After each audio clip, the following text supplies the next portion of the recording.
At para nga sa maayos at mapayapang pagnenegosyo, dapat ito ay may bendisyon mula sa Diyos. Iyan nga ang ikaapat na Chef Ronnie Cantin, best food ever dahil Christian. Habang nagluluto yan, nananalangin yan. Kaya naman ang mga pagkain ay makatitiyak kang masarap, malinis at mura.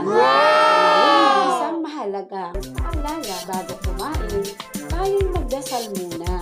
What a yummy cake! No blessing unless no beginning. More blessing on this fourth canteen. At ganun nga sila, tunay no, na pinagpapala. Purihin nga natin ang ating Panginoon. At yan na ang mga pangunahing menu. Amin lang ang sinimulan itong tikman. Pagmasdan kapaligiran, super yummy lechon. At ang loob ng kusina, mahalaga na ito ay malinis. Yan na ang Chef Ronnie bilang best ang food. May mga super mababait din na mga kasama. Kaya tara na, kung tayo naghahanap ng makakainan, mga masasarap ng pansit, full orders, bulalo, mga lechon, kawali, fried chicken, at kung ano-ano pa. Dito lang ito along Circumferential Road, next to Marvel Subdivision, in front of Nares Center. Ang Chef Ronnie, 4 na